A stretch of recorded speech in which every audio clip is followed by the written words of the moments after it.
Mañanas en Libertad. 8:46 minutos, 7:46 en las Islas Canarias y comenzamos nuestra tertulia de lujo de hoy.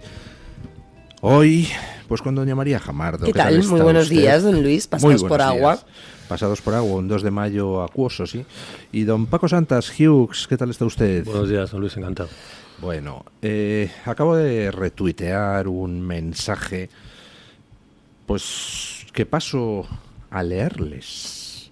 Porque ya saben ustedes aquello de el medio es el mensaje, ¿no? Que decía McLuhan. Bueno, pues el mensaje es un tuit que dice lo siguiente. A los distintos expertos eléctricos consultados no les cabe ninguna duda de que lo ocurrido se debe a un fallo de la compañía que gestiona la operación del sistema eléctrico y la red de transporte en alta tensión, compañía en la que participa el Estado con un 20%, o sea, Red Eléctrica, la compañía que dirige la ministra Beatriz Corredor. Y dirán ustedes, ¿y de quién es este mensaje? Y ahí es donde está la noticia. Pues es del periódico El País, publicado ayer. Lo siento, Pedro, pero cuando ya ni en El País te creen tus chorradas, estás acabado. Vaya follón donde nos ha metido este hombre. Portugal posiblemente le vamos a tener que pagar indemnizaciones. Las eléctricas están estudiando demandar a Sánchez y pedirle compensaciones. Me imagino que algún bufete de abogados empezará a recabar, a reclutar clientes para pedir compensaciones por las pérdidas del lunes y por las muertes del lunes, que vamos por 12. La verdad es que lo del apagón es ya, pues no sé si la gota que colma el vaso o qué, pero a Sánchez se le está poniendo cara de expresidente. Han intentado manipular el tema y no parece que les haya salido muy bien, ¿no, don Paco? Sí, de todos modos, a mí me extrañaba estos días el gran espacio que le dedicaba el país a la cuestión, casi central. Hombre, hay o sea, se tienen sus pendencias con Sánchez, ¿no? Pero la narrativa, o sea, el desastre de Sánchez es sin paliativos y total, ¿no? Ya entramos. Pero esto va un poco más allá. Es decir, el otro día decía Jordi Sevilla, hablaba de mesianismo de las renovables. En ese mesianismo no solo ha participado Sánchez, es un mesianismo general. En muchos estamentos y muy extendido.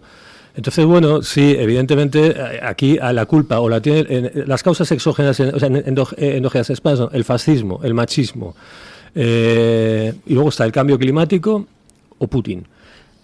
Y les ha faltado, ahora se ha añadido una nueva que es el cisne negro, ¿no? Mucha gente, incluso la derecha, ha hablado de cisne negro, ¿no? Lo impredecible. Bueno, yo creo que es muy difícil utilizar cualquiera de estas causas para explicarlo y se van a quedar en un fallo asociado un poco al regulador, pero no sé si van a ir al final del asunto. Es decir, convertir a España en una especie de laboratorio de políticas globales por el beneficio político, si no otro, en el que ha caído el gobierno, y yo diría que parte importante de la élite, porque lo de las emisiones cero ha sido un discurso establecido en España, ¿no? No hay salida posible para esta cagada monumental, que me perdonen los oyentes por la expresión. Sí, yo estuve a punto de usarla en el comentario de las noticias de las 7. Me contuve, pero lo lamenté después, no me tenía que haber contenido. Muy bien, doña María.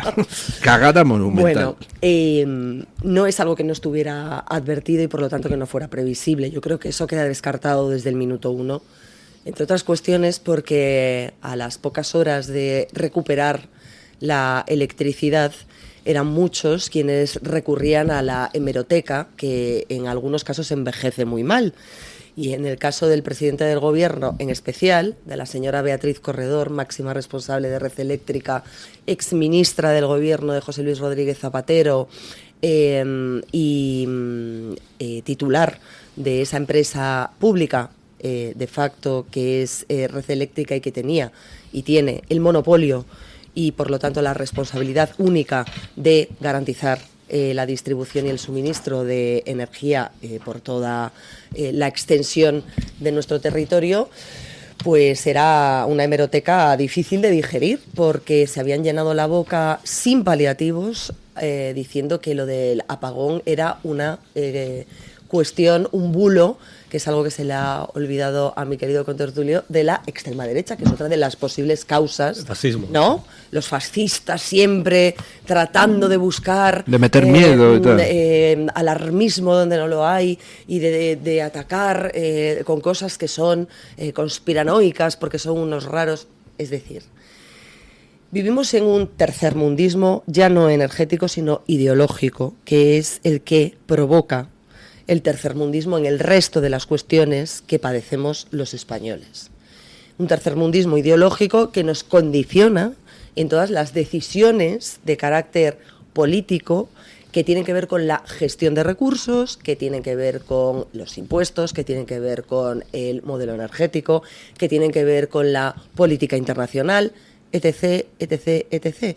Y como esto es así desde hace muchísimo tiempo, y como resulta que hay una serie de señores que están empeñados en que la realidad encaje en sus cubículos ideológicos, y la realidad es muy tozuda, pues el otro día creo que hubo un golpe de realidad que no merecíamos los ciudadanos, que no hacemos nada para merecerlo. Bueno, algunos sí. Bueno, pero en general, hablo como ciudadanía en general, pero que sí ha sido un escarmiento y una lección de humildad, y sobre todo una puesta de manifiesto de la ineptitud de quienes nos gobiernan frente a esa soberbia que les hace pensar que están por encima incluso de los elementos naturales, y que todo queda sometido a su ideología en lugar de dedicarse a hacer lo que tienen que hacer.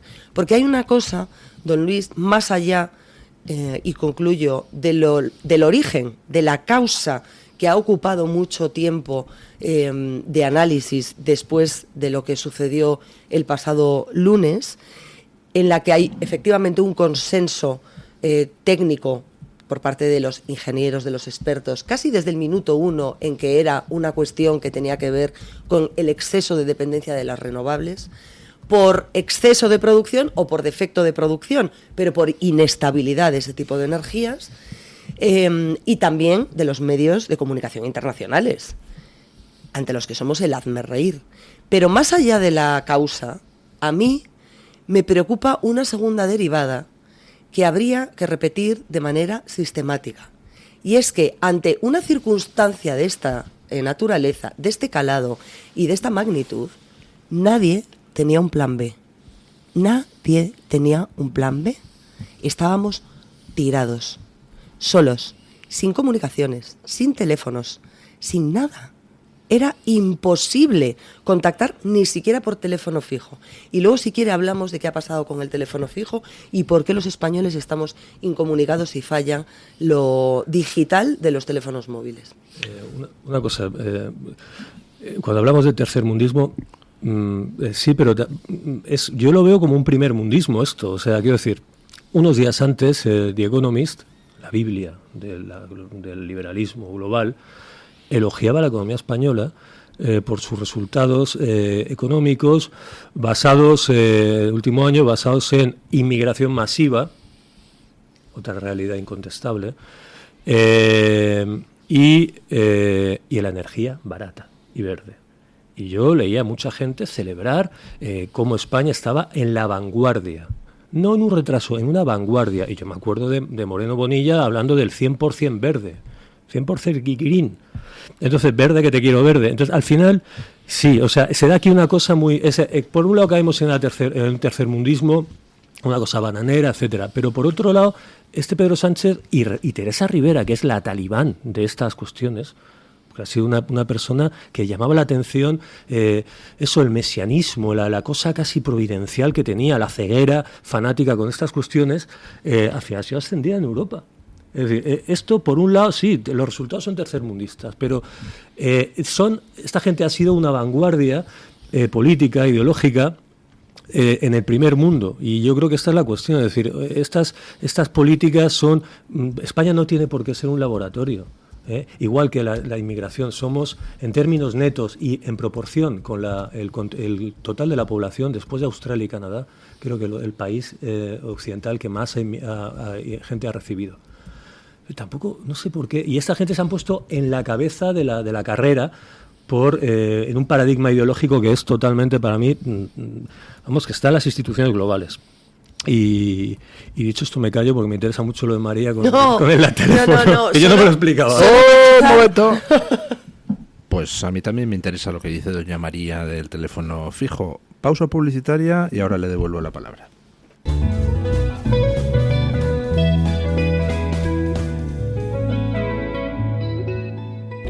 Controlar los niveles de azúcar en sangre es fundamental para disfrutar de una buena salud.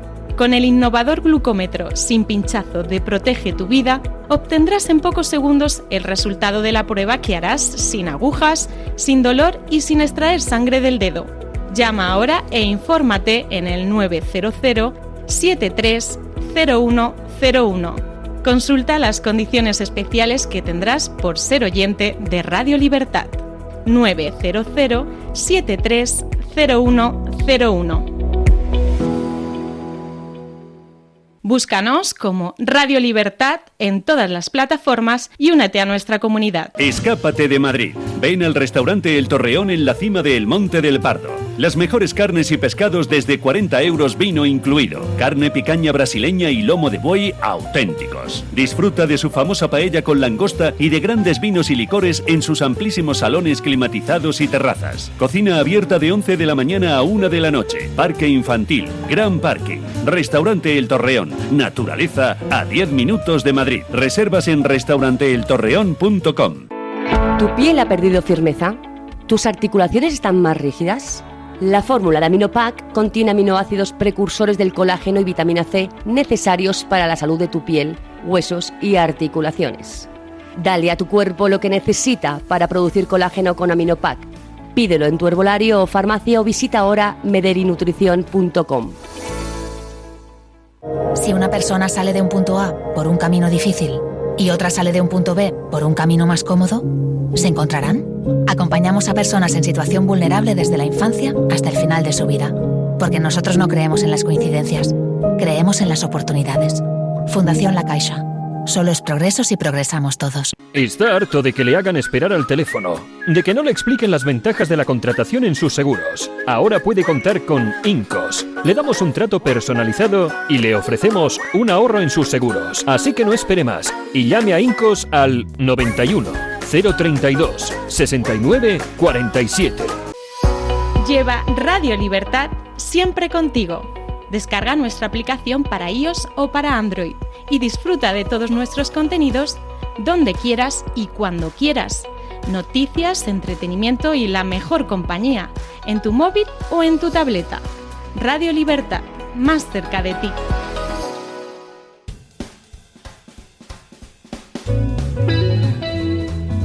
Mañanas en Libertad, con Luis del Pino.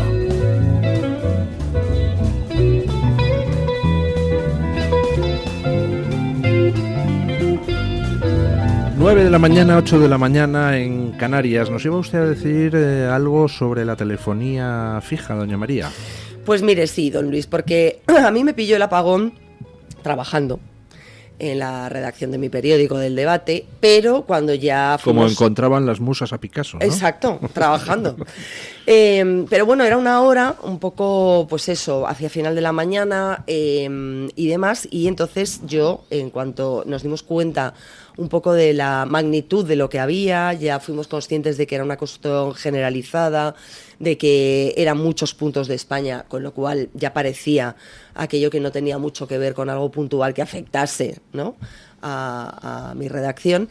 Entonces decidí moverme para llegar a casa y con la esperanza o con la idea en mente de utilizar mi teléfono fijo, porque ya fallaron las comunicaciones desde el minuto 1, como saben seguramente nuestros oyentes, y no se lo cuento porque me lo han explicado después, porque he preguntado mucho sobre este tema, que me preocupa cuando uno tiene una red de wifi para conectarse con datos en una instalación, en su domicilio, donde sea, tiene una cierta, progresión hasta que lo pierde definitivamente. Es decir, que desde que se va la electricidad funciona un tiempo el rastro de los datos, pero es limitado. Puede ser media hora, puede ser 20 minutos, pueden ser 10. Los teléfonos móviles enseguida perdieron cobertura y por lo tanto no había ni 5G, ni 4G, ni 3G, iban, venían, había como impulsos, también depende de las compañías móviles, de si tenían generadores o no. Ahí también he preguntado, hay distintas marcas, algunas funcionaron un poquito más de tiempo, otras menos, pero a partir prácticamente de las 4:30 de la tarde, todas en negro. Todas desaparecieron hasta las 11:30 de la noche, que empezaron a recuperar algunas zonas y algunos puntos. Eso lo expliqué ayer, el por qué es, que me lo ha contado alguien que ha trabajado en una de estas empresas. Pues las empresas tienen sus generadores para alimentar las antenas, sus baterías. Cuando la batería se va, pues entra el generador. Cuando el diésel se acaba, llega el camión, repone, Pero claro, esos sistemas están pensados para cuando haya un apagón local ilimitado. Pero cuando hay un apagón en toda España, es que no hay camiones diésel para llevar capaces de llevar semejante cantidad, todo, efectivamente, de combustible. Por cierto, ya que somos tan verdes, recordar que gracias a ese diésel, a ese gasoil que tanto han denostado nuestros políticos, los generadores que proporcionan a hospitales, a aeropuertos, a infraestructuras críticas la energía durante el tiempo del apagón, fue pues ese combustible tan horroroso. Pero bueno, yo confiaba en el teléfono fijo. Digo, bueno, tengo el teléfono fijo de mi casa, voy a intentar hablar con mis padres, que no están en Madrid y que también tienen teléfono fijo. Digo, bueno, es de aquí la solución. Y cuando llego a casa, el teléfono fijo no funciona. Digo, ¿cómo puede ser posible? Y me quedé muy pensativa con el tema del teléfono fijo. Y unas horas después de que volviésemos a la normalidad, de que despertásemos al día siguiente, pregunté a varios expertos qué había pasado con los teléfonos fijos. Y he aquí mi sorpresa. Y por eso decía que no hay plan B. Hemos fiado todo a la tecnología al 100%, como a las renovables, y no tenemos un plan B. Entonces, perdemos todo lo digital, perdemos la fibra, que es como se transmite la información actualmente de datos y demás. Es que resulta que los fijos también van todos por fibra. Es que hay un proyecto en España que este año concluye el desmantelamiento total de las infraestructuras telefónicas de cobre que tradicionalmente utilizábamos y que cuando se iba la luz no nos dejaban tirados. No, porque se alimentaba a través de la propia línea de cobre telefónica. Efectivamente, pero decidieron en algún momento que todo fuese a través de fibra óptica, y es más, lo grave no es que te den la opción de decidir si quieres fibra o no. Lo grave es que hay mucha gente que me escribió diciéndome, yo he intentado resistir hasta el final porque era consciente de esto y no me lo permitieron. Hubo un momento en que la compañía proveedora del servicio me dijo, o muta usted a fibra o se queda sin servicio. No le proporciono teléfono móvil. No puede usted continuar con este número. Entonces es un trágala. O entras, porque el proyecto es un proyecto que está pensado para hacer desaparecer toda esa infraestructura que, por cierto, hay que desmantelar. No es que, oye, hay que construir una estructura paralela con el coste que ello conlleva. No, es que la estructura está. Las instalaciones están íntegras y no se han querido mantener. Entonces, mi pregunta es, si nos pasa otra vez esto, que puede volver a pasar, como ya han dicho los expertos, o por alguna otra razón, ciberataque, guerra, da igual, cualquier escenario futuro, futurible o posible, ¿nos pasa esto? ¿Cómo se comunica nuestro país? Pues ¿sabe usted cómo se comunica? ¿Por señales de humo? No, hay una solución que impide depender de esta infraestructura 100% digital, que tiene la desventaja de que como desaparezca la energía eléctrica, pues te quedas sin comunicaciones, y esa tecnología se llama comunicación vía satélite. ¿Cómo se comunican en el frente ucraniano los ucranianos entre sí? Pues con las antenas de Elon Musk, con lo cual pues, yo lo que voy a hacer va a ser instalarme un Starlink, así que cae toda la electricidad en España, pues yo tendré ahí mi batería con mi antena Starlink comunicándose, y por lo menos podré comunicarme con aquellos que también tengan antena pues Starlink, que sean o con la más gente mejor, en el extranjero. Desde luego, para salir claro. de esa hipoteca que nos condena a todos a estar incomunicados. No, ha fallado todo. Se ha visto que no había plan B en absolutamente nada. Se ha visto cómo, mientras están hablando de vamos al euro digital, el dinero efectivo que desaparezca, bueno, resulta que si desaparece el dinero efectivo, en efectivo te quedas sin poder comprar nada en ninguna parte. Es decir, el dinero en efectivo es absolutamente necesario como solución de emergencia, por ejemplo, para casos de esto. Quien tenía dinero en efectivo en casa, pues pudo comprar cosas, y quien no, pues vimos, por ejemplo, es que no me acuerdo quién me lo contaba, en una parada de taxis, la gente suplicando al taxista, pero lléveme, le da pago 200 euros y me lleva no sé dónde. Dice, pero señora, que tiene usted tarjeta de crédito, claro, que no funciona, no le puedo cobrar, no le puedo llevar.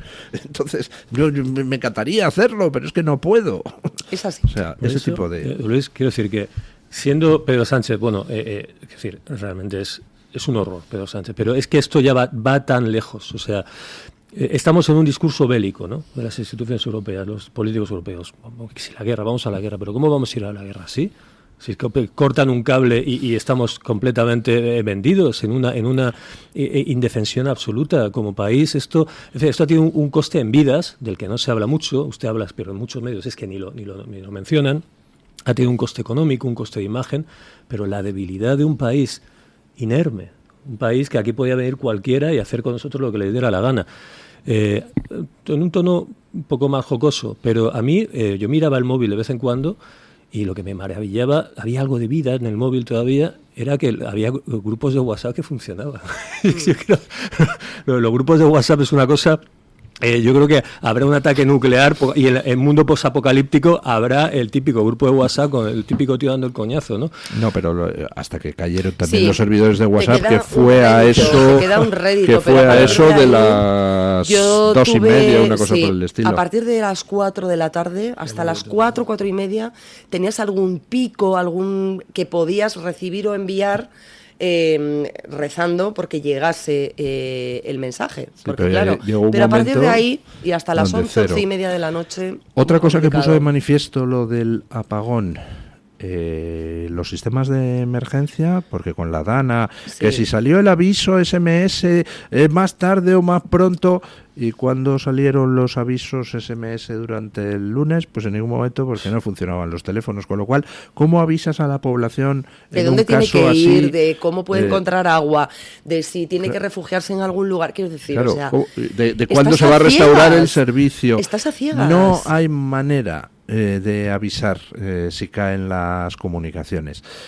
A mí, pues ese señor tan odiado por los progres de este país, que se llama Juan Roch, el dueño de Mercadona, pues resulta que todas las tiendas de Mercadona pudieron abrir, todas, en todo el territorio nacional. ¿Por qué?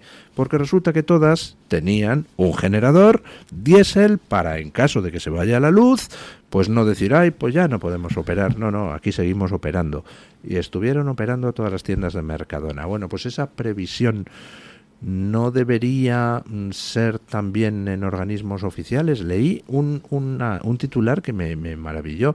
Decían, en el Ministerio de Defensa cruzan los dedos para que vuelva la luz antes de que se vayan las baterías que tienen. En el Ministerio de Defensa, dices, como para aguantar un ataque de Marruecos. O de los alienígenas, de lo que sea. Es evidente que esto ha puesto en evidencia no solo nuestra vulnerabilidad, además por causas autóctonas. Total. Porque no es una vulnerabilidad que venga del exterior y ante la que no estuviésemos preparados, que también hubiera sido gravísimo, pero es que esta vulnerabilidad es nuestra propia. Nos la hemos comido y guisado en nuestras propias fronteras. Y esto es responsabilidad de aquellos que han querido ser pioneros en no sé muy bien qué, sin haber hecho los deberes correspondientes para poder ser pioneros dando lecciones de algo. Usted lo decía el otro día y se lo leía. Pedro Sánchez ha desmontado en horas el mantra de ser el más verde de la clase y el más ecologista de la clase, que nos llevan dando la matraca con ello una década. ¿No ves que ahora mismo Pedro Sánchez, internacionalmente, hay dos tipos de personas? Los que llevan advirtiendo de que lo de las renovables es un delirio y que están en estos momentos despelotándose de Pedro Sánchez, diciéndole gracias, Pedro, porque nos has ayudado a desmontar todo el asunto. Y por otro lado, los otros que dicen, llevamos décadas de ingeniería social para decir que lo verde, lo renovable, lo no sé qué, y llega este imbécil y por querer ir demasiado lejos va y nos desmonta todo. O sea, en estos momentos Pedro Sánchez le deben de estar haciendo conjuros de vudú en algunas cancillerías muy verdes, porque es que al final dices, pero vamos a ver, es como cuando llegas a una calle llena de bares y entonces ves que están todos llenos menos uno que está vacío. Y entonces que dices, aquí esperarme a que me atiendan en esto, me voy al que está vacío, estos tontos que hacen ahí en esos otros, y entras en el que está vacío y es una soberana basura de bar, ¿no? Y entonces te comprendes después, a posteriori, por qué estaba vacío y por qué has querido ser más listo que los demás. Si los demás están en otro, pues habrá alguna razón, ¿no? Bueno, pues aquí miramos alrededor y dices, está toda Europa poniendo en marcha centrales nucleares nuevas. Está Alemania, que no quiere lo de las nucleares por motivos históricos, quemando carbón como loco. Ninguno de ellos está con 100% renovables.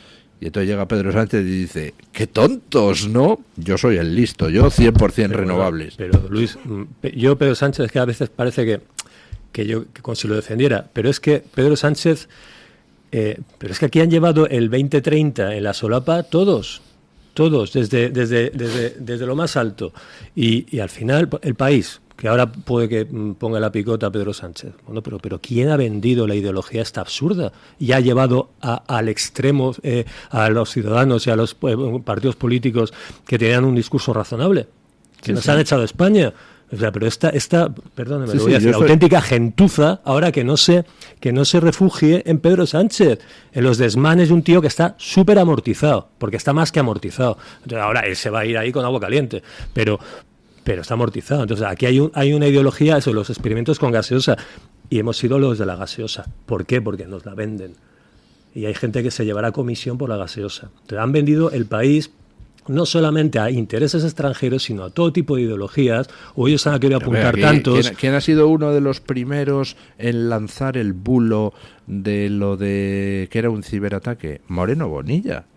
Salió a decir, es un ciberataque. O sea, Sánchez en ningún momento ha dicho, es un ciberataque. Sánchez lo ha insinuado, ha filtrado a través de sus medios para que dejaran correr el bulo, igual que en las primeras horas dejaron correr el bulo de que también en Alemania y en Francia y en no sé dónde había apagón y que no era solo de España y tal. No, han utilizado lo de los bulos Sánchez como un maestro. Y ha insinuado, no descartamos ninguna hipótesis, investigaremos hasta el final, pero en ningún momento ha dicho ha sido un ciberataque, porque no lo ha sido. Exacto. ¿Quién dijo ha sido un ciberataque? Moreno Bonilla. Y dice, jolines, por Dios, por favor, que venga ya el meteorito. Para tener la causa ya evidente. No lo diga muy alto, que vendrá. Con Sánchez hemos tenido erupción volcánica, pandemia, Dana, apagón. Efectivamente, ¿qué nos falta? Nos falta el meteorito. Hoy lo estábamos comentando con los rayos y truenos de la noche y el agua, ya te asustas, ya sales acongojado de casa y a ver qué va a pasar. ¿En qué lío nos va a meter Sánchez esta vez? Sí, porque antes te quedas en casa y dices, pobre, la gente que esté fuera, pobrecita, pero claro, ahora mismo estamos siempre bordeando el desastre ciudadano y la emergencia, ¿no? Pero yo querría además poner, hilando con esto último, de manifiesto que hemos tenido la gran suerte digo, de que se dio un apagón a las 12:30 de la mañana, un día de sol, de primavera. Sí. Porque yo pensaba y decía, imaginemos que esto sucede, que podría haber sucedido perfectamente, un martes de invierno en los que anochece a las 5 de la tarde, que hace un frío de narices y que hay gente, por ejemplo, pues no sé, en conciertos, en grandes pabellones, en espectáculos deportivos, desalojar a esa gente, proporcionar tranquilidad a quien no sabe qué está pasando, quedarte en el frío de tu casa, porque tu casa te parece un refugio seguro, pero en un momento determinado allí tampoco estarías especialmente cómodo, sin luz, es decir, si esto pasa a las 6 de la tarde en pleno invierno, el caos hubiera sido muchísimo mayor, insisto, y no había un plan B. Imaginemos, o sea, se han vivido escenas cotidianas, dramáticas, que al final no han sido luctuosas, pero que representan dramas personales enormes. O sea, gente que a mí me comentaba una chica, es que yo se produce el apagón y entonces lo primero que pienso, tengo a los niños en el colegio, ¿qué va a pasar? Claro. Y entonces resulta, no hay transporte, no sé qué, andando durante horas, porque vive a tomar por saco de Madrid, pensando, los habrán recogido, los van a echar, que estarán los profesores, no estarán, ¿qué va a pasar? O sea, esa angustia de una madre o de un padre, pero durante horas. Imagínese que en lugar de las 12:30 de la mañana, que tienes horas de margen hasta para que cierran los colegios, sí. Efectivamente, imagina que pasa a las 3 de la tarde, 5 de un día de invierno, donde encima esa persona que va a tener que estar andando horas hasta su pueblo para recoger el niño, no sabe, cuando son las 9 de la noche y no ha llegado, qué ha pasado con el niño desde hace tiempo, porque es que no tiene comunicaciones. O sea, es tremendo y por supuesto, gracias a Dios, que efectivamente fue durante el día y se pudo poner la luz en muchos sitios, pues en 10 horas. Pero llega a pasar cuando empieza la noche. Claro. ¿Qué pasa con el tema de saqueos? Porque aquí no ha habido saqueos, pero ya hemos visto que solo en Badalona se ocuparon 20 pisos durante esa noche, porque tampoco funcionaban las alarmas, claro. Entonces, ¿cuántos más se han ocupado en toda España?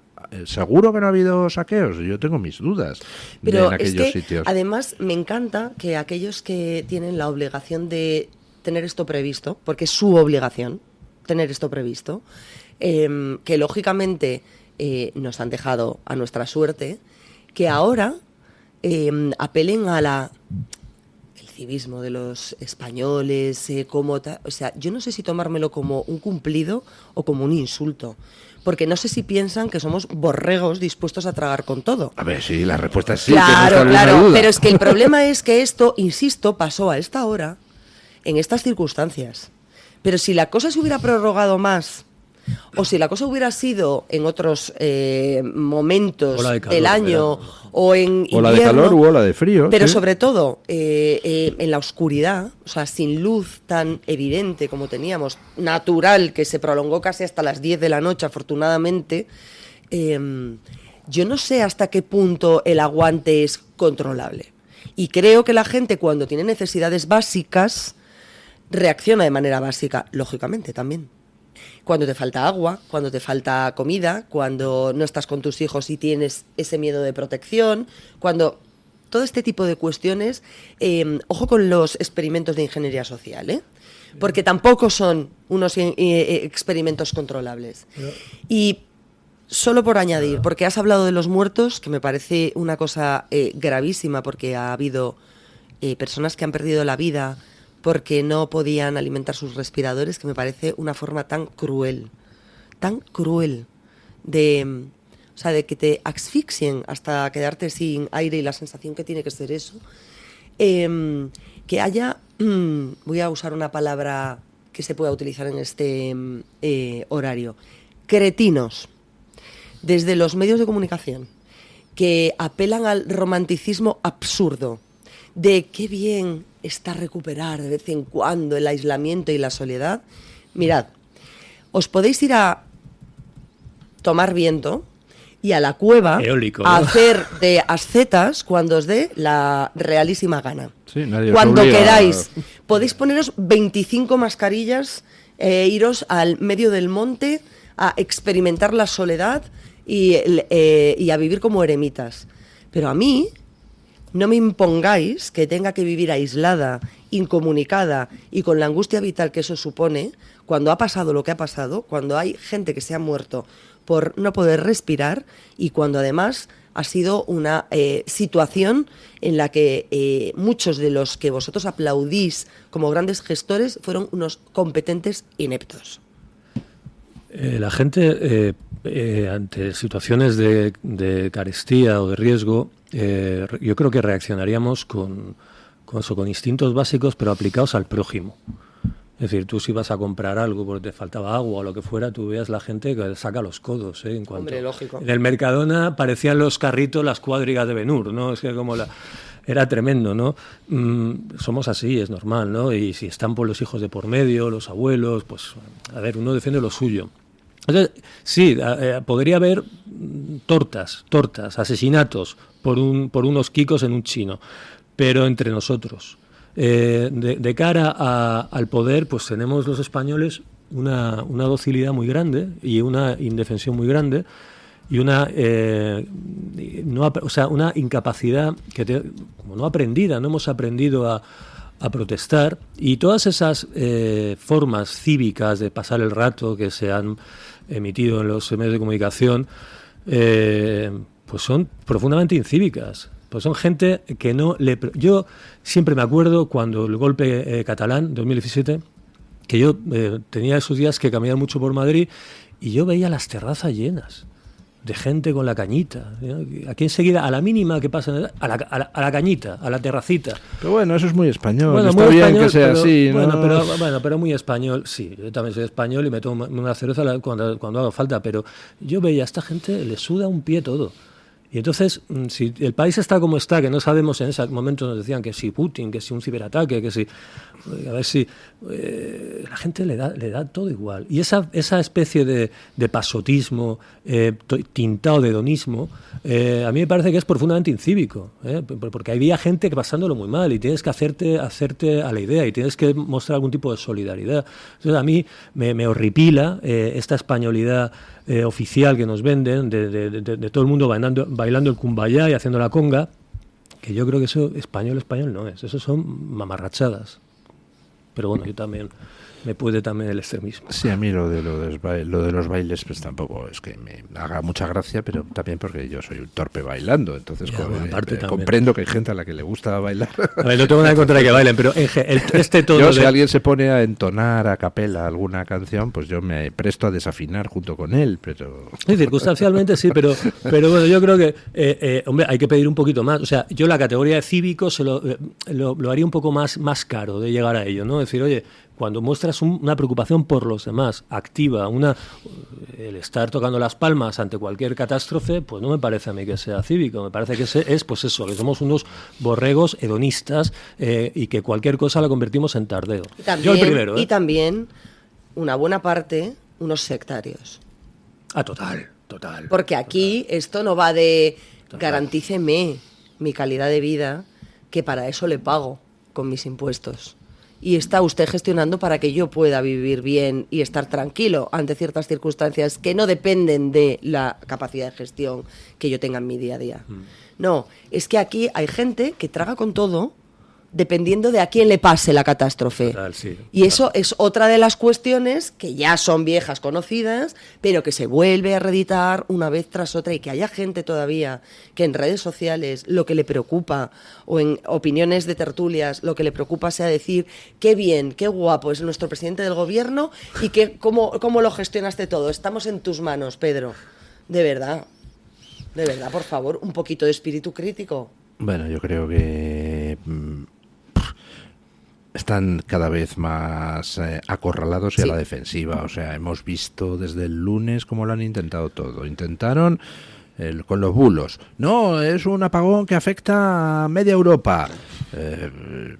La gente diciendo, pero ¿qué me está usted contando? No, esto, un ciberataque. No digo nada y lo digo todo, pero tiene pinta de... tampoco funcionó. El tema de los vídeos de la gente bailando, simpáticos muchachotes, recibiendo con alegría la oportunidad histórica de estar sin luz, que es una maravilla que habíamos olvidado y tal. tampoco ha funcionado. O sea, la gente, en fin, quiere respuestas a lo que ha pasado, que han sido pérdidas que se calculan entre 1.000 y 2.000 millones de euros. Hay gente que le han partido por la mitad el negocio otra vez, después de habérselo partido ya 1.000 veces anteriormente. Totalmente. Es que hay 12 muertos, es que hay infinidad de gente que ha pasado por historias dantescas. Ese día se tuvieron que recorrer algunas personas 14 kilómetros andando, que dices, jolín, esto es una etapa del Camino de Santiago, ¿no? O sea... Y la imagen del país, porque yo lo primero que hice cuando recobré la luz fue meterme en la prensa inglesa, porque como me habían dicho por la calle que era un ataque, digo, ataque también a las Islas Británicas, entonces me metí y lo que vi ahí fue España colapsada en la primera página. Pensé, vaya, otra vez que nos han engañado, pero además, pues eso hemos sido portada en todos los diarios. Y ahora, pues estamos viendo como desde Portugal dicen, oye, es que me arrastrasteis a un apagón. Resulta, ni una explicación desde Red Eléctrica durante la mañana de autos. Salen los ministros portugueses a dar explicaciones 2 horas después del apagón. Sánchez tardó 6 horas en salir, claro, para no decir nada. Porque no quería decir nada, porque quería dejar abiertas todas las posibilidades y sobre todo porque Sánchez estuvo estas 6 horas, insisto, implorando a los dioses que fuese un ciberataque.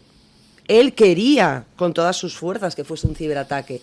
Y a los oyentes, que quizás no lo sepan, pero nosotros se lo contamos, de energía, de sector tecnológico, yo no tengo ni la más mínima idea. Me declaro una analfabeta integral en materia energética. Me guío por lo que cuentan los expertos que leo. Y curiosamente, el 100% de los expertos de este país confluyen en el diagnóstico de por qué pudo suceder lo que sucedió. Pero lo que sí sabemos y conocemos muy bien, los periodistas que estamos en esta mesa, es de relato político. Y el relato político de Sánchez se estaba cocinando en esas 6 horas. Y estuvieron buscando de qué manera podían encajarlo en el ciberataque. Sobre todo porque les vendría muy bien para, ¿veis? Es necesario el rearme. ¿Veis? Como os lo hemos dicho y estamos desprotegidos y tenemos que ir por la senda por la que no quiere la ultraderecha, que prefiere pactar con Trump y Putin y que son malos malísimos, pues no ha sido el ciberataque. Evidentemente la ideología no va a encajar en estas cuestiones y desde luego el relato político de Sánchez en esta ocasión hace aguas por todos los lados. En la segunda intervención, a las 12 y pico, creo que era, todavía decía eso de, bueno, todas las vías están abiertas. De que puede haber sido, pues eso, desde un marciano hasta un ultraderechista cortando los cables, ¿no? El relato hace aguas, pero bueno, van a morir matando, ¿no? Es decir, hubieran dicho que estamos amenazados por la ultraderecha mundial y hubieran controlado también aún más las redes. Totalmente. De hecho, Internet, viene el peligro por Internet, hay que... El tema es que Red Eléctrica a los 12 horas, no se habían cumplido 24 horas del apagón, ya decía que no era un sabotaje.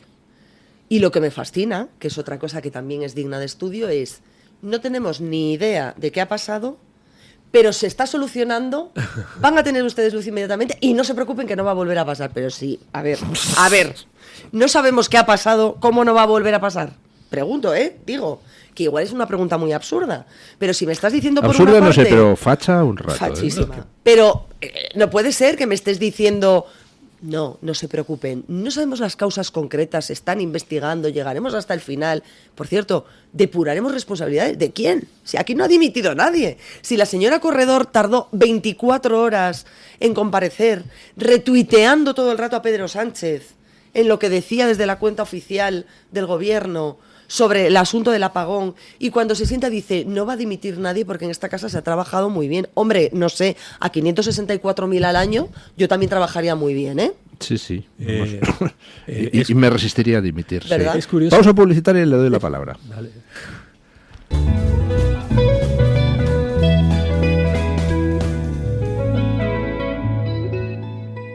La doctora Margarita Esteban, especialista en medicina estética, llega a Madrid con el revolucionario tratamiento Endolit para la remodelación corporal sin liposucción ni quirófano. Consigue eliminar esa grasa localizada o tensar esa piel flácida que tanto te trae de cabeza, de piernas, brazos, glúteo o abdomen con Endolit. En una sola sesión y sin postoperatorio. Infórmate en la consulta de la doctora Margarita Esteban en la Clínica Sandra Oliveira, Antonio de Maura 7, El Retiro, o agendando tu cita médica en el 689-707-317.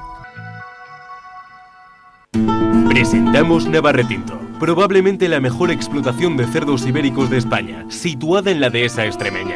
Durante la montanera, los cerdos se alimentan de bellota de encinares sostenibles. Nuestra denominación es de bellota 100% ibérico, mención exclusiva Pata Negra. Navarretinto tiene como norte la excelencia. Si le gustan los productos ibéricos, llámenos al 91 625 02 28, con total garantía de satisfacción.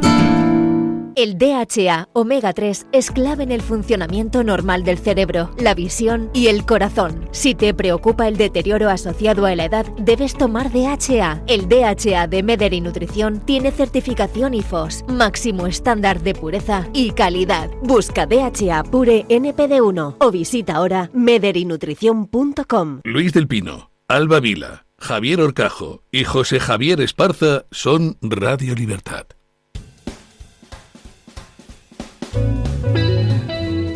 Mañanas en Libertad.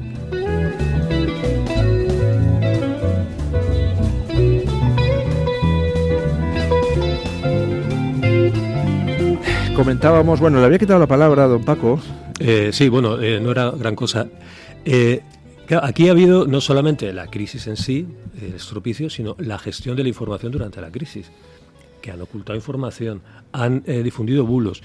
Y es curioso que en España no aprendemos, porque incluso los periodistas que colaboraron en la desinformación de eso que usted tanto ha estudiado, del 11M y días posteriores, colaboraron en la desinformación de esta crisis, del COVID y de esta. Ya no sé cuántos años han pasado ya. Y seguimos con los mismos, haciéndonos lo mismo, con lo cual, pues hombre, yo esperanza tengo poca. Bueno, nos pasa hablando de lo de... ¿Aquí alguien tiene un plan? ¿Aquí alguien tenía previsto qué hacer en esta emergencia? ¿Alguien tenía previsto qué podía pasar si caía la red y tal? Y entonces me manda doña Ana Stafford el Plan Nacional de Emergencias que tiene elaborado el gobierno británico. Los británicos tienen un documento para todo. Entonces, pues una de las cosas que dice el Plan Nacional de Emergencias dice: en tiempos de baja demanda, o sea, cuando la demanda de electricidad sea menor que la oferta, el operador del sistema, o sea, red eléctrica, puede exigir a los generadores de energía que reduzcan su aporte. Esto podría suceder en cualquier momento del día o de la noche y en cualquier momento del año. Si la red eléctrica fuera incapaz de reducir la generación o de incrementar la demanda, esto podría tener como resultado que la operación del sistema de transmisión, de distribución de electricidad, pues empezara a operar fuera de los rangos de seguridad del sistema estandarizados. Es decir, lo que ha sucedido aquí, que al final era un problema de que por exceso de generación de nuestras queridas renovables, pues el sistema empezó a fallar y todo estaba hecho de tal manera que colapsó. Me dice doña Ana, seguro que el gobierno británico va a reelaborar el qué hay que hacer en estos casos a la luz de lo que ha pasado en España, porque este gobierno no aprende de absolutamente nada, pero otros gobiernos sí, otros gobiernos ven lo que ha sucedido y dicen, a ver, para que no nos suceda a nosotros, lo que hay que hacer es pum, pum, pum, pum, pum, ¿no? Totalmente de acuerdo, pero para eso hay que tener gente capacitada tomando decisiones. Y yo no veo gente capacitada tomando decisiones. También, no sé, es que Óscar Puente no le... Sí, me quedo muy tranquila. Con Óscar López, que apelaba ayer a los mensajes a los fachas y ultraderechistas de este país. O sea, los fachas y ultraderechistas que le pagan su sueldo. Discúlpeme. Y si no le gusta, pues renuncia a la parte del sueldo que le pagan los fachas y ultraderechistas. No he querido ni poner el corte de Óscar López. O sea, ¿quién es Óscar López? O sea, de verdad, si quiere publicidad, le podemos poner en contacto. Que compre espacio publicitario. Sí, le podemos poner en contacto con nuestro departamento comercial y con mucho gusto reproduzco sus chorradas. Pero yo es que ya he llegado al punto donde veo una de las tonterías que dicen estos tíos, que dicen de la mañana a la noche, y digo, pero ¿merece la pena darles bombo, aunque sea para contradecirles? Yo creo que están ya muy vistos. Es aburrido. Y sabemos lo que van a hacer en cada momento. Aquí el tema es hacer una especie de revolución para que se vayan, no para que se vayan, para que cambien las cosas, porque al final, es decir, por ejemplo, vemos cómo el PSOE tiene tomadas las instituciones. Todas, no se deja ni una, de un modo muy, muy exagerado y vulnerando muchos límites, pero tampoco muy distinto a lo que ha hecho el PP cuando le ha tocado. Y hablamos de la tenía un poquito más de decoro, es decir, no era tan obsceno, es verdad que pongo una diferencia de clases, hay un diferencial, como la energía, hay un diferencial, pero es que, por ejemplo, la señora Corredor, que es ministra, que le han dado esto, tiene la formación, ha demostrado la solvencia personal, ya no la formación, porque podría ser es decir, colocan a su gente por todos lados, este sistema partidista de colocación a calzón quitado, ¿no? Esto también tiene que cambiar, es decir, y hemos convivido con ello, es decir, controlan las empresas, las instituciones, los poderes, todo, los medios de comunicación. Es decir, es que no basta con que se vaya Sánchez, a ver si llega el momento, sino que cambian cosas, porque si no se volverá a repetir. Es decir, estos son tan malos que hay que ir a la raíz del fruto. El fruto es un fruto podrido, pero hay que ir a la raíz que lo permite, yo creo. ¡Ay, Dios mío! ¿Tendremos que hacer una revolución tipo Elon Musk y Trump en Estados Unidos? Yo creo que sí, hombre, ¿no? La contrarrevolución de Trump, por supuesto. Hablemos un poquito de Trump, porque resulta que ya se ha firmado el famoso acuerdo de explotación conjunta de minerales en Ucrania. Y ayer pues estaban todos los terminales informativos ucranianos, desde el propio presidente Zelensky, los ministros de su gobierno, los periodistas ucranianos, los opinadores ucranianos más o menos famosos en Twitter, pues estaban todos que daban palmas con las orejas, porque se trata de un acuerdo pues enormemente positivo para Ucrania. Por lo pronto ese acuerdo ya ha tenido como primera consecuencia el que el gobierno americano ha autorizado una primera venta de armas a Ucrania por valor de 50 millones de dólares. ¿Por qué era importante ese acuerdo? Pues muy sencillo, porque resulta que, a diferencia de lo que pasa con Pedro Sánchez, que no es que mienta, es que cambia de opinión, pues resulta que Trump no cambia de opinión y accedió a la Casa Blanca con una serie de promesas electorales, entre las cuales estaba no gastar $1 más del contribuyente americano en una guerra lejana como es la ucraniana, una guerra que el contribuyente americano percibe como lejana. Y este acuerdo de explotación de minerales era importante porque le da a Trump el argumento para decir: estoy cumpliendo mi compromiso electoral, voy a seguir ayudando a Ucrania, pero no lo va a pagar el contribuyente americano, sino que se va a pagar con los propios recursos minerales que Ucrania tiene. Y gana Ucrania, gana el gobierno americano y, bueno, el único que sale en peor posición es Putin, y por eso estaban tan contentos todos los terminales ucranianos ayer en las redes. ¿Quiénes no estaban contentos? Pues tanto antitrumpista, que yo creo que sinceramente debería hacérselo mirar, que llevan poniendo a parir a Trump con lo del acuerdo de minerales 2 meses, cuando realmente es la manera de desbloquear las cosas, y que ayer, pues yo creo que estaban lamentando que se hubiera podido llegar a un acuerdo. Al final parece pues que Trump, con todas sus formas extravagantes de negociar, pues sabe lo que se hace, ¿no? Hombre, algo sabrá el hombre, ¿no? Yo creo que lo he demostrado. A mí me parece que el deseo de Trump es irse, de abandonar ese conflicto y apaciguarlo y resolverlo, pero evidentemente lo tiene difícil. Y bueno, el acuerdo, a mí me parece que tiene otra derivada también para esta gente que intoxica mucho el discurso en España y que también fuerza las cosas y genera unos estados de opinión muy, muy desagradables. Es que es ver la relación entre Estados Unidos y Ucrania. Es una relación, hace un tiempo sacó el New York Times un reportaje sobre cómo se dirigía la guerra desde una base alemana y la dirigían los americanos sin ningún tipo de problema. Y bueno, la realidad es que Trump está resolviendo lo que se inició mucho antes, que por cierto, Trump ya vendió mucho armamento a Ucrania en el primer mandato. Tampoco es que estuviera exento de responsabilidad. Pero bueno, digamos que las aventuras imperiales americanas llegaron hasta ahí y hasta tan lejos. Evidentemente esto no justifica ninguna invasión rusa, pero sí que lo explica. Y el acuerdo pues es una plasmación de lo mismo. Entonces yo creo que los ucranianos pueden... bueno, hay una colaboración económica, es una vía de ingresos y de prosperidad para ellos, y también una cierta idea de protección, porque al haber intereses americanos allí, pues se supone que hay cosas que no van a pasar.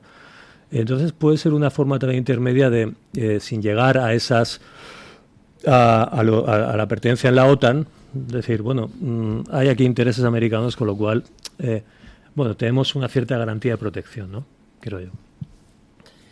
A mí me parece que, lejos de aquellos que acusaban a Estados Unidos de aprovecharse de Ucrania en una situación de debilidad para favorecer a Putin y... digamos, es que las tonterías que hemos llegado a escuchar, pues Trump es un agente de Putin. Sí, subyugar a Zelensky, someterle... Bueno, para empezar, creo que se callaron muchas bocas con esa inesperada, no sé si improvisada, pero sí inesperada, reunión bilateral que hubo en el Vaticano, aprovechando las exequias por el Papa Francisco, en la que en dos sillas, frente a frente, cercanos, uno frente al otro, el lenguaje corporal era muy significativo, se dedicaron a hablar y sobre todo Trump invitó amablemente a Macron a que ocupase su lugar como observador inane, en lugar de sumarse a esa tercera silla que quería colocar de cualquier manera para la foto. Creo que hay una lectura equivocada, ya lo contamos en su momento, de aquella reunión en la Casa Blanca en la que todo el mundo sacó conclusiones, las que le convenían a su parroquia, pero no las que estaban debajo de la mesa de negociación o que eran parte de la mesa de negociación, entre otras cosas porque Zelensky fue el primero que después matizó todo lo que había ocurrido y dijo que pedían la ayuda de Estados Unidos, que estaban dispuestos a negociar y que efectivamente él es más consciente que nadie de lo importante que es finalizar con esa guerra que ya lleva demasiado tiempo afectando a su población. Como los demás no se juegan nada, pueden ser más ucranianos o ucraniaístas que los propios ucranianos, y entonces estamos en esta situación un poco absurda, ¿no?, de que desde Europa, desde la comodidad de los despachos y desde la tranquilidad de nuestras casas, que vemos los bombardeos muy lejos, la hambruna muy lejos, la falta de electricidad muy lejos y todas estas cositas muy lejos, pues haya algunos que se empeñen, ¿no?, en continuar o en prorrogar un conflicto que es innecesario. Pero en los términos del acuerdo en concreto en sí mismo, para todos aquellos detractores que dicen que Estados Unidos quiere someter a Ucrania y que les está poniendo en una situación de tragas o tragas y demás, decirles, porque estaba viendo los términos del pacto. Ucrania no cede nada, es decir, la propiedad sigue permaneciendo en manos del Estado ucraniano y el control, por lo tanto, es de Ucrania. Llega a un acuerdo 50-50, es decir, 50 por 50, equilibrado, para tomar decisiones conjuntas. Nadie tiene un beneficio mayor sobre el otro y además de la mano van a adoptar acuerdos para ver si quieren apostar por las nuevas infraestructuras, por el gas, por el petróleo, por el almacenamiento, por lo que consideren que, o por las nuevas extracciones o lo que sea. El acuerdo es para las nuevas explotaciones, para las nuevas vías de explotación, no para las ya existentes que quedan fuera del acuerdo. Además, hay 10 años, digamos, de carestía de Ucrania. De que todo lo que salga de ahí se reinvierte en Ucrania. Efectivamente. Luego yo lo pensaba y decía, y analizaba, si el plan de Trump era finalizar o poner fin a este enfrentamiento bélico tan costoso y doloroso para los ucranianos y, por lo tanto, acabar de una manera inteligente con esa invasión rusa y lanzar una advertencia de está bajo mi paraguas, que es mucho más inteligente y mucho más eficaz con Putin de lo que puede ser lo que diga la señora von der Leyen y todos sus adláteres, para Putin, digo, a mí me recuerda un poco cuando se implantó un plan Marshall para ayudar, para rescatar, después de una situación crítica. Y esto tiene más pinta que de oportunismo de Trump, del imperialismo de los Estados Unidos, del egoísmo de la extrema derecha americana, del fascismo de un hombre de negocios que no le gusta a nadie porque se hizo a sí mismo y llega al poder no para ganar dinero, sino para prestar servicio,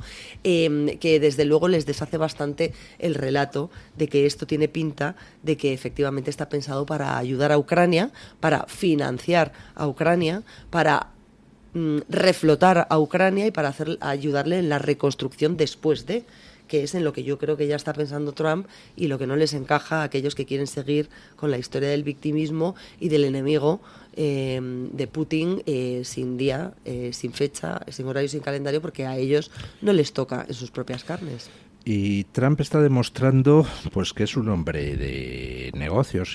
Hizo Marco Rubio una advertencia la semana pasada, dice, queremos empezar ya a cerrar temas de esto de Ucrania, dice, porque Trump tiene otras cosas de las que ocuparse. Lo dijo muy claramente, o sea, que es una actitud muy empresarial. Oye, estoy intentando aquí cerrar un acuerdo de fusión con no sé qué empresa, nos damos un plazo, pero si no está antes de tal fecha, pues fuera y me dedico a otras cosas más útiles. Y fue anunciarse el acuerdo de los minerales con Ucrania y anunciarse inmediatamente, y hemos desbloqueado una venta de armas a Ucrania, y anunciar inmediatamente Trump. Por cierto, ahora Irán.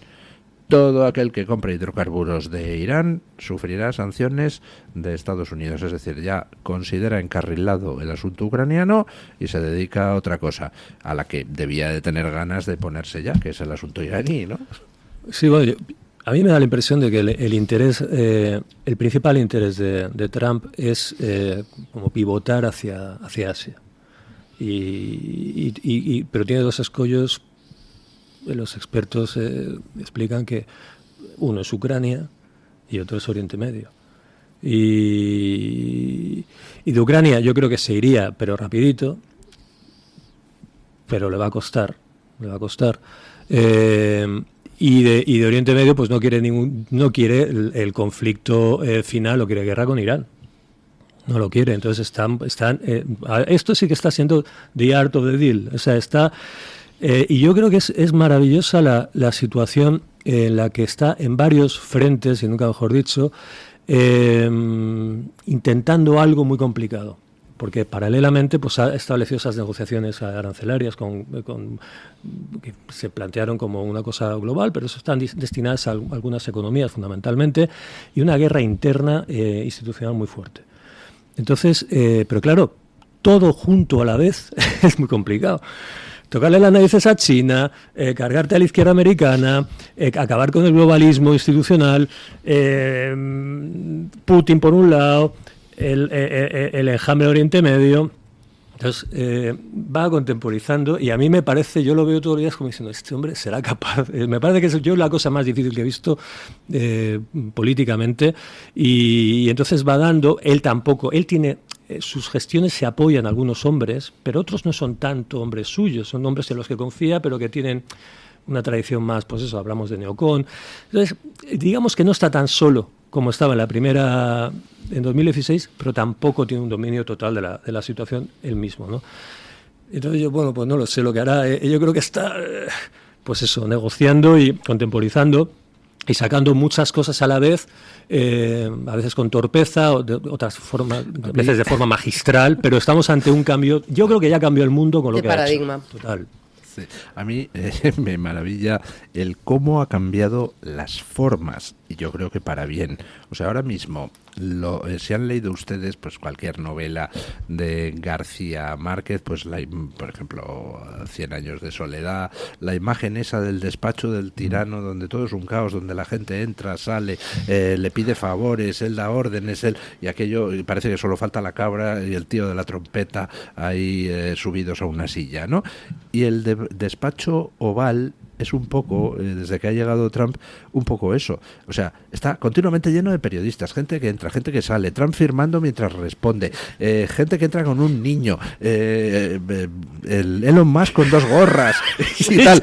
Pero abierto, pero está abierto. Está abierto y es muy importante. O sea, la transparencia de este gobierno es la máxima que ha habido nunca. Totalmente. Y se sienta, y te dejo, María, se sienta en el tresillo, como parece, me acuerdo del programa Maratesa Campo de los sofás, de la hora del tresillo, se sienta ahí con los otros, con los líderes, venga, ¿tú qué?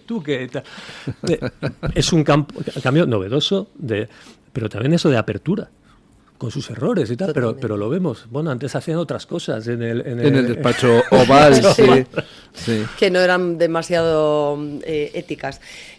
Simplemente una apostilla, porque como ayer se celebró el Día del Trabajo, de los que saben dónde trabajan, por cierto, me gustaría decirle a los líderes sindicales de este país, que son el máximo ejemplo del sacrificio y del trabajo históricamente hablando, que en lugar de manifestarse contra Trump, que ayer era la consigna, ¿no? Contra Trump y toda la extrema derecha horrorosa que nos amenaza y nos atenaza, digo yo que estaría bien, ya que hemos conocido, por desgracia, que los datos de paro son nefastos, la peor cifra desde 2013, sube el número de parados, y eso, que desde que llegó Sánchez a Moncloa, el empleo que se ha creado de manera artificial, inyectando dinero público para crear puestos de trabajo públicos, que son los que han ido manteniendo un poco esa apariencia de creación de empleo y de que no se ha destruido el mercado de trabajo, que no hagan ni una sola mención a esos enchufados que llegan a sus puestos de trabajo sin cualificación, sin ningún tipo de méritos demostrados, con los puestos creados a su medida y sobre todo, insisto, sin ir o sin saber dónde está el lugar en el que tienen que prestar ese servicio, que es algo que me fascina. Ni una sola mención por parte de los sindicatos ayer a estas anomalías, a los enchufismos, a los colocados, a los amiguismos, nada de nada, todo bien. Solo el problema es Trump. Hay gente en las redes que les decía, ¿se les habrá olvidado que han muerto 5 mineros en Asturias? Por ejemplo. Por ejemplo. A su medida, no, como yo pensaba en 90-60-90, ¿no? Sí. La Jessica de turno. Es curioso, pero Trump tiene el apoyo sindical y una cosa que consiguió en su primer mandato fue la subida de los salarios en todos los sectores de población, mujeres, población afroamericana, etcétera, hispanos. Es decir, es que volvemos un poco a lo de la catástrofe, del apagón. La narrativa de esta gente, utilizando su término, la narrativa, es otra de las cosas que ha caído, que ha implosionado. Ya. No hay aspecto de la realidad en la que no estén perdidos totalmente. Bueno, pues lo que estamos viviendo es una revolución. Algunos no se han dado todavía cuenta, pero es una revolución del sentido común. Vamos, no sé, que haya tenido que llegar Trump para que de repente alguien diga en Estados Unidos, oiga, hay 2 sexos, hombre y mujer. Así que se acabó lo de que violadores de mujeres vayan a cárceles de mujeres. Se acabó lo de que aquí resulta que los deportistas mediocres masculinos se hacen mujer para ganar medallas, quitándoselas a las mujeres que se habían dejado ahí los cuernos para intentar conseguirlas. Se acabó el borrado de las mujeres. que tenga que llegar Trump a la Casa Blanca para decir obviedades como esa, demuestra hasta qué punto habíamos degenerado. O sea, yo cuando me di cuenta de que la revolución ya es imparable, porque va a ser transversal el movimiento, es cuando vi a todas las feministas clásicas alabando a Trump por decir pues lo que ellas llevan defendiendo. Lo que era obvio, sí. Y además el cambio de paradigma recoge cuestiones importantes con sus matices, porque en el ejemplo que voy a poner tiene mucho que ver la presión de la cultura islámica, pero en Londres, en Reino Unido, también conocíamos una sentencia que declaraba como únicos sexos identificables con raíces obviamente biológicas el hombre y la mujer. Insisto que en la sociedad británica tiene mucho que ver el peso Pregunta, de lo porque islámico. usted conoce bien la sociedad británica. ¿El Tribunal Supremo del Reino Unido habría tomado esa decisión si previamente Trump no hubiera cambiado las cosas en Estados Unidos? Tengo mis dudas. Me cuesta verlo también. Sí que creo que hay un lobby que tiene una misión, insisto, muy importante, porque una muy buena parte de la población británica es musulmana y con un peso específico muy importante. De hecho, hay algunos distritos en los que gobierna los partidos musulmanes, porque la población es mayoritaria e irrefutablemente, por no decir casi exclusivamente, musulmana. Con lo cual ahí hay un componente importante con respecto al propio concepto, ¿no?, de la sociedad. Pero sí que es verdad que Reino Unido lleva un tiempo reculando en determinadas historias vinculadas a esta aberración, por ejemplo, de la modificación del sexo en menores de manera irreversible, el tema de la hormonación y todas estas cuestiones. Sí ha habido una corriente que en los últimos años ha tenido bastante peso y fuerza y que ha reencauzado las cosas.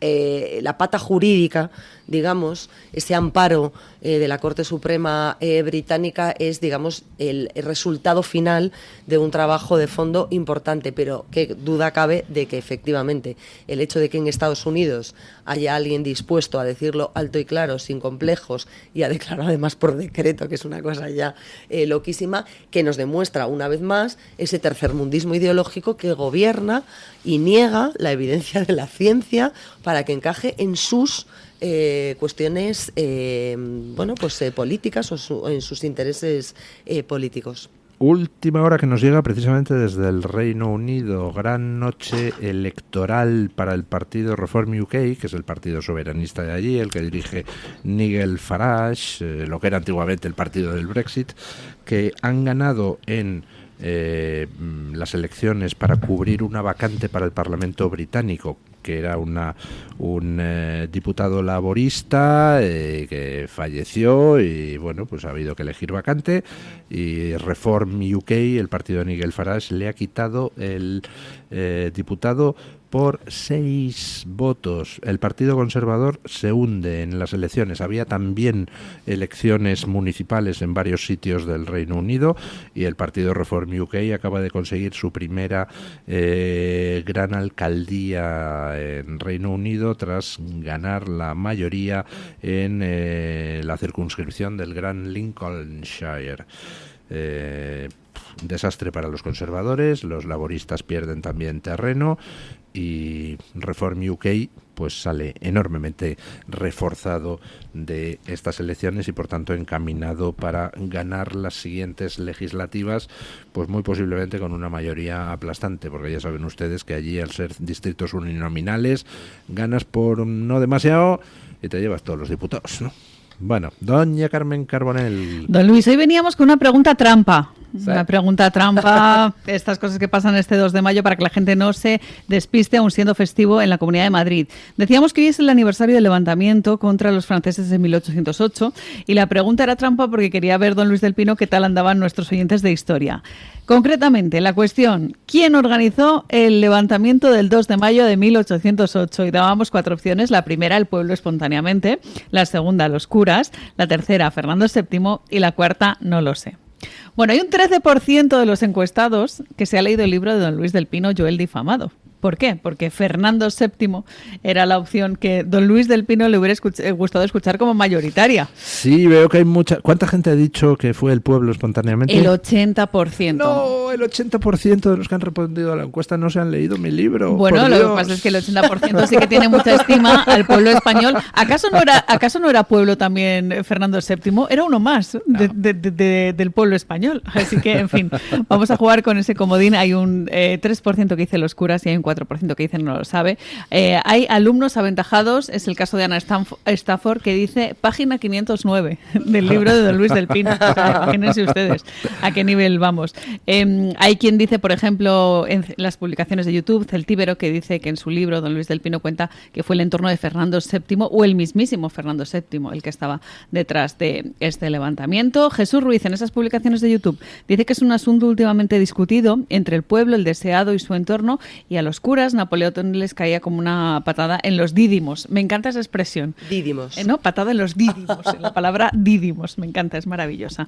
María Dolores Suárez reflexiona y dice: ¿qué diferencia entre los españoles de entonces, luchadores y defensores de lo suyo, y los de ahora, que no se mueven del sofá y ni siquiera son críticos con todas las cosas que están pasando como consecuencia de las decisiones políticas de los que nos gobiernan?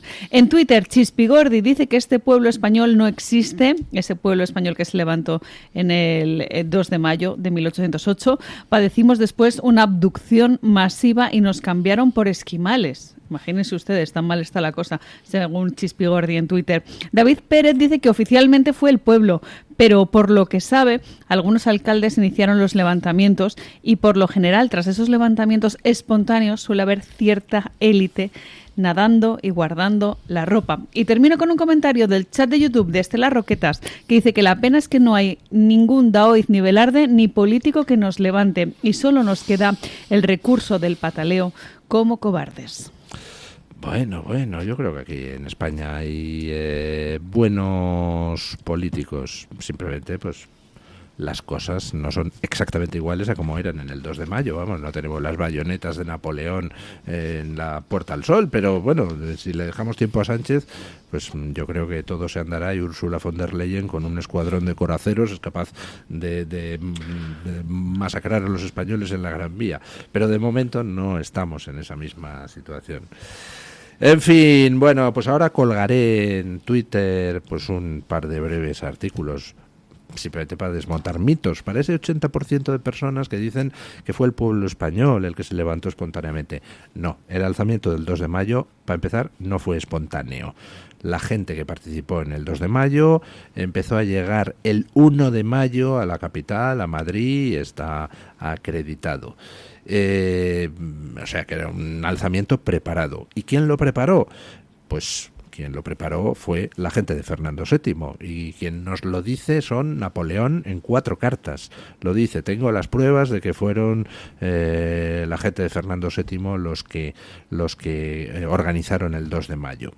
¿Y qué más pruebas tenemos? Pues tenemos un libro muy curioso que son las memorias del traductor de español a francés, el traductor de Napoleón, que es Bauset, que es un personaje completamente secundario, pero que tiene unas memorias muy interesantes y que cuenta cómo los franceses interceptaron numerosas cartas que iban de Bayona a Madrid con instrucciones para el levantamiento. Y una de esas cartas es del duque de Híjar, que formaba parte de la comitiva de los reyes allí.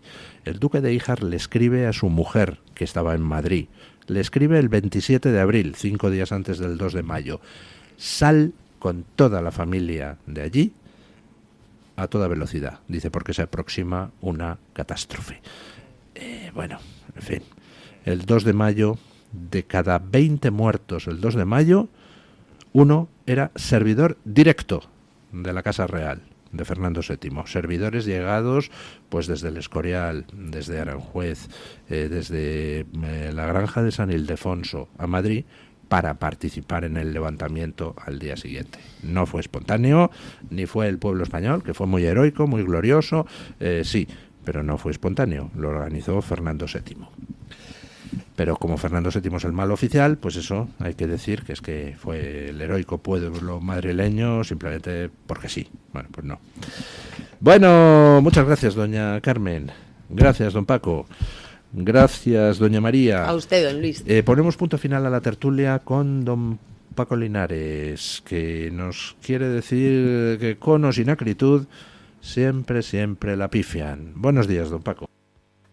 Los independentistas y las izquierdas siempre la pifian. Y lo digo sin acritud. Es así, se lo recuerdo a unos y a otros se lo estoy contando.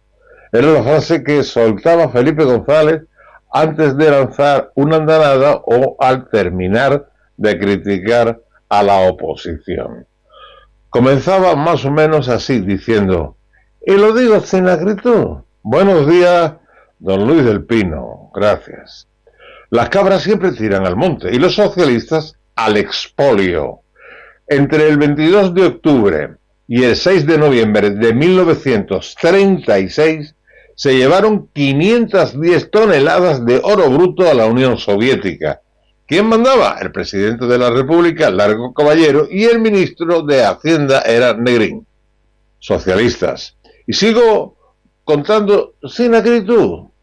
Estando de presidente Zapatero y de ministro de Hacienda Pedro Solbes, otra vez los socialistas malvendieron el 32% de las reservas de oro de España en 2007. Apenas pasaron 4 años, el precio del oro subió más de 3 veces que el precio al que habían vendido Zapatero y Solbes el oro español. Las 133,7 toneladas pasaron de venderse por 2.180 millones de euros a valer más de 6.500 millones de euros. ¿Quién pierde siempre? El sufrido españolito. Hablando ahora de energía, menos la autocrítica, todos mentimos. He aquí la otra opinión. Lo que ha sucedido el 28 de abril tiene un origen bien localizado. El corredor Aragón-Cataluña, que es una de las autopistas eléctricas más importantes de España. Por ahí pasa no solo la electricidad que producen nuestros parques solares y eólicos del noreste, sino también la electricidad que importamos de Francia. Esa interconexión internacional, aunque débil, solo puede aportar un 3% de nuestra demanda, muy por debajo del mínimo del 10% que marca la Unión Europea. En momentos de estrés es fundamental para equilibrar la red. ¿Quiénes perdemos? Pues usted y yo. Este gobierno es un desastre. Y que conste, lo digo sin acritud. El lunes más y mejor. Punto final.